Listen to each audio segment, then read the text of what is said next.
All right, here we are from Advert Consultation, and we have seen actually there are many videos in anodizing, but most of the videos does not cover the flaws and the problems when you start anodizing. So we decided to make an educational video on the drawbacks and how to tackle those drawbacks when you start anodizing. So actually first you need DI water. Okay, so you can have DI water from your filter that you have in your house. Just what you need to do is you need to take a junction out of the right before the dosing filter. So dosing filter is actually uh, putting all the minerals back to the DI water. So we need DI water just before being dosed. So you can see from the picture that we have the use here a junction out of the pipeline which for fetching the water, DI water. So when you have DI water, you can start your process. So first process is pre-treatment. Actually, you have to do some aggressive etching before you start your dosing. Before you start your anodizing. So how you are actually doing the pre-treatment? You are etching it with sodium hydroxide, which is a strong base, and then after that you are etching with acid. It's better to use nitric acid, but sulfuric acid can also do the job. As you can see from the picture, when you put it in the any job piece in the sodium hydroxide, it becomes really black. These are the uh, compounds you have beside aluminium in your job piece. So they reacts and they make different compounds and it settled down on the surface. But when you put the job piece after rinsing, of course, thoroughly with DI water, when you put it back to the acid, you can use 5% acid.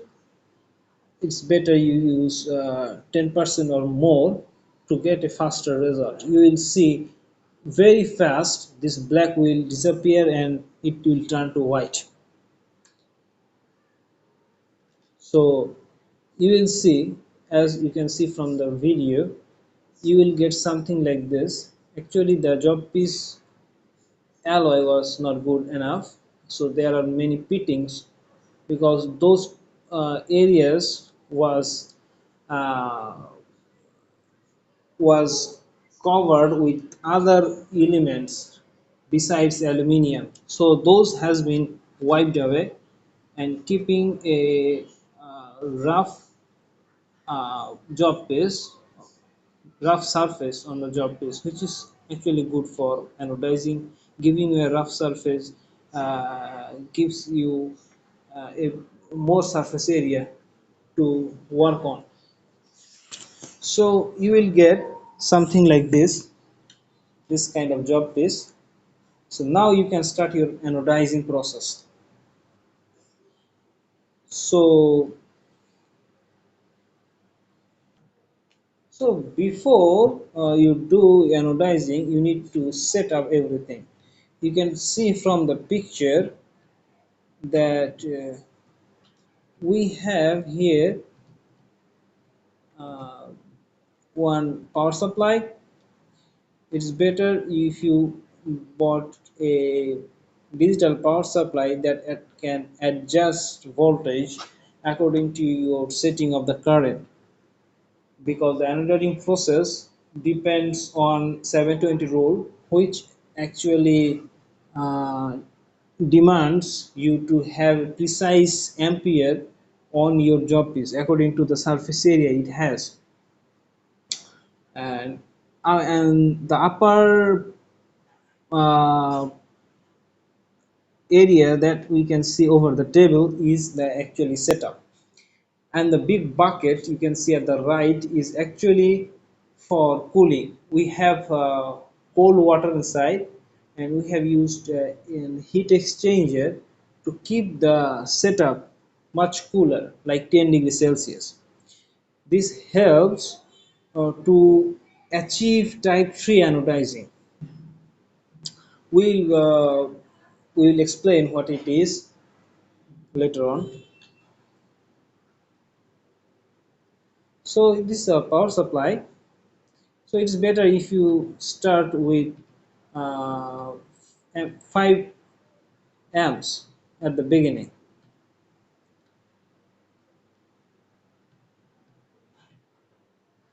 So you can see from the picture that this is actually your setup. So what we can see the orange line is indicating your cathode.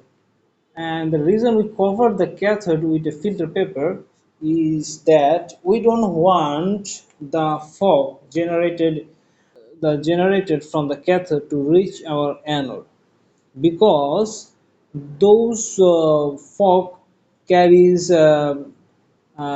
beside hydrogen acidic elements, and it is responsible for many kinds of pitting on the surface if they reach the surface of your job piece.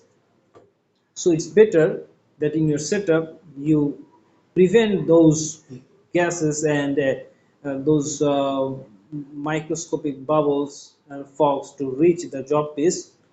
But at the same time, you need to have a good circuit connection and good cycle or in the electrolyte.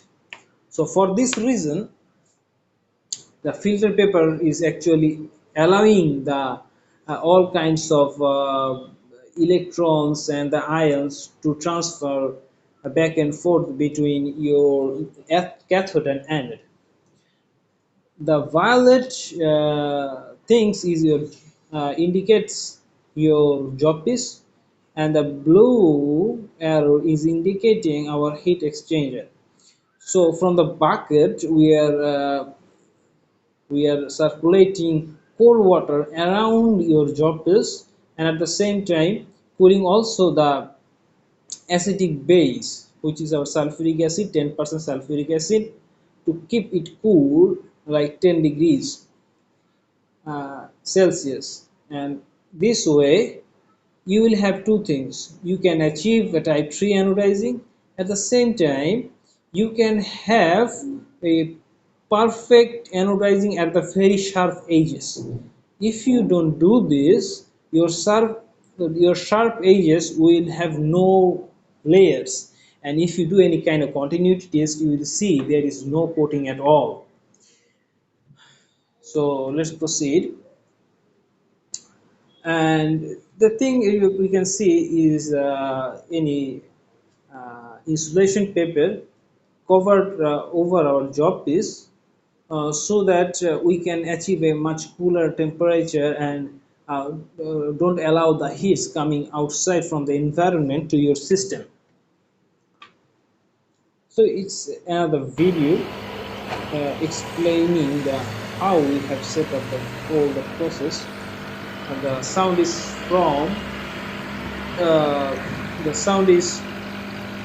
from the bubbling effect.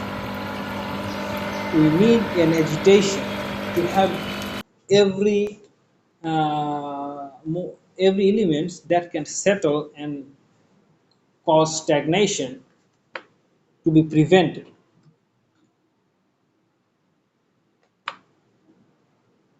So this is a nice setup, an easy nice setup.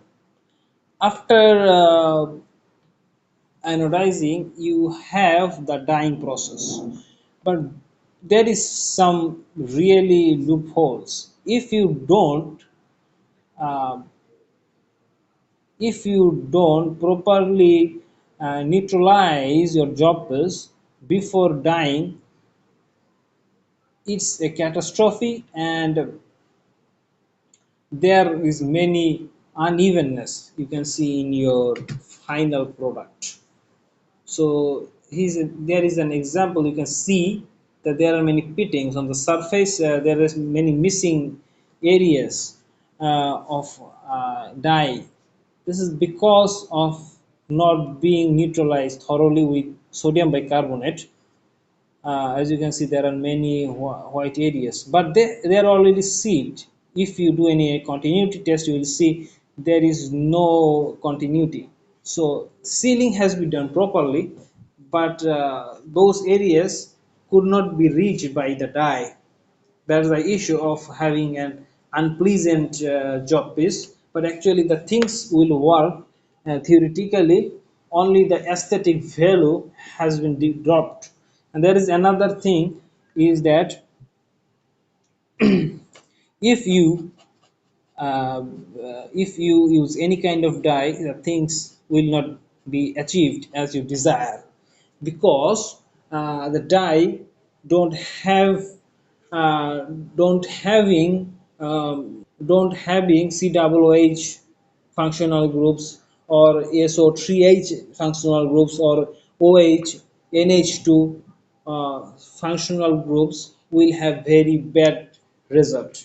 At the same time, if you are looking for alternatives, because anodizing dyes are very expensive, our experiments and experience showed that you can use either this orange color, which has been found from the tannin. I mean, from the tea. The tea has a very nice uh, impact on the anodized product. It's given much evenness, so you can use the liquor of the tea for this purpose. Another thing you can use is the fabric dye.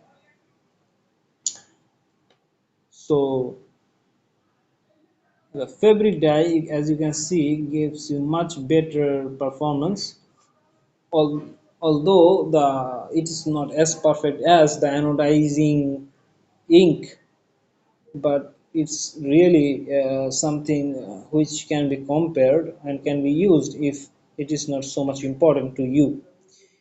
So it's normal cotton fabric dye being boiled and then cooled down and then rinsed with the job piece, and later on we have sealed the job piece with boiling water, and you can see a much perfection and professional look on the job piece. So these are the experience we wanted to share with you. I hope it will be an educational importance to you. It will help you to start your anodizing journey. Thanks for now. We will hope we will meet with another video. Thank you.